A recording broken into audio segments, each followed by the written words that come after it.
In the multiverse of Greek mythology, one of the wildest and strangest creatures was the Chimaera. It had a lion's head up front, a snake's tail in the back, and a goat's body or head in the middle of its trunk, so to speak. The head was usually sticking out of its back. For example, Virgil's depiction of the underworld presents the Chimaera residing among other mythological beasts, belching fire from its goat head and contributing to the realm's eerie and menacing atmosphere. The tradition generally agreed that the monster hybrid goat ravaged its native region of Lycia until it met its end at the hands of the legendary Bellerophon. The hero mounted his winged horse Pegasus, which had sprung from the blood of Medusa, and soaring on high shot down the Chimaera from the heights above. Beyond its physical description, the Chimaera has been the subject of various allegorical interpretations. Some folks saw it as a volcano symbolizing all the destructive forces of nature. Others thought it was a metaphor for the different stages of human life, like childhood, adulthood, and old age. It's possible the hybrid Chimaera was a reminder that life was full of challenges and changes, and we all have to go through them, all of us together. In addition to its symbolic value, the Chimaera has been depicted in various forms, from vase paintings to sculptures, and its story has been recounted in numerous myths and legends. Serving as an emblem of the grotesque, it simultaneously elicits feelings of terror and intrigue. For the Greeks, the symbolic or emblematic meaning of the Chimaera was not the exact same as ours. How could it be? Monsters generally played a crucial role in shaping the Greek understanding of the cosmos, the world around them, and even the very nature of life itself. The Chimaera, with its mismatched body parts and flame breath, was in some senses like a cautionary tale about the chaos and destruction that could be just below the surface of our so-called civilized world. Order is a fragile thing. There are always monsters lurking in the shadows, just waiting to cause huge destruction in our daily lives. Hesiod's Theogony offers the most well-known catalog of these monsters in Greek myth. According to Hesiod, these monsters are mostly the children of Phorcys and Ceto, who in turn are the children of Pontus and Gaia. It's like a big twisted family where they all mix and match different divine, animal, and human features. Each monster is a mismatch, like a weird variation of a standard template that's both godlike and human-like at the same time. In a historical sense, this catalog is not merely a list of well-known creatures, but an important phase in the evolution of the cosmos. In the beginning, there was chaos, a swirling, formless void where monstrous beings reigned supreme. These creatures, often depicted as hybrids or beings with exaggerated or missing body parts, embodied the primordial, original state of the universe before humans. Now, Gaia arises from chaos, and she becomes the mother of all. She's the literal ground beneath our feet, but also a powerful force in her own right. Another offspring of chaos is Tartarus, the deep abyss, a dark and gloomy underworld even lower than Hades. Eros, very interestingly, also springs from chaos, representing the primal force of attraction and creation.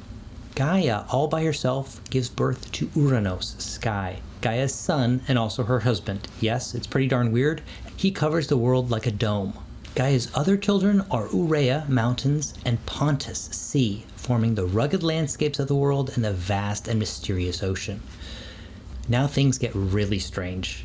The Cyclopes are children of Gaia and Uranos, three one-eyed giants known for their strength and craftsmanship. They later help Zeus forge his thunderbolts. The Hecatoncheires, born from Gaia and Uranos, the 100-handers, giants embodying the excess and disproportion of the early cosmos. These monsters served as a stark contrast to the ordered world the Olympian gods sought to create. By defeating these monstrous beings, Zeus and his siblings established their authority and ushered in an era of cosmic harmony. The final child of Gaia, this time with Tartarus, was Typhon, the most fearsome monster of all, a serpentine giant who challenged Zeus for control of the entire cosmos. Typhon is the ultimate anti-hero, a 100-handed monster with serpentine coils and fiery breath, who basically personified the primal chaos of the pre-civilizational hellscape.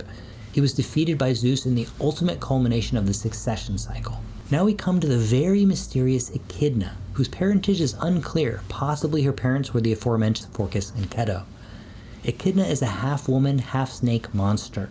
This freaky mom, slithering through the darkness, mates with Typhon to produce a whole brood of terrifying creatures. Now we get even more craziness. Echidna and Typhon are the parents of Cerberus, the three-headed dog who guards the entrance to the underworld.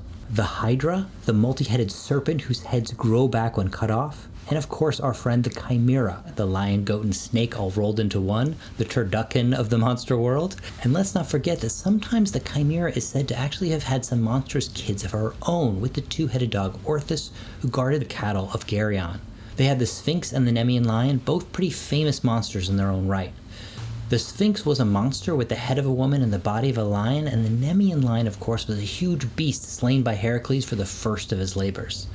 Other notable entries to this demonic list are the Graii, three sisters who are described as being both young and old. They shared one eye and one tooth between them. The Gorgons were three sisters, two of whom were immortal, one mortal. The mortal Gorgon, Medusa, of course, is famous for her snake hair and her gaze that could turn people to stone. The fascinating character of Medusa is, of course, explained in detail in another video on this channel. Please do check it out.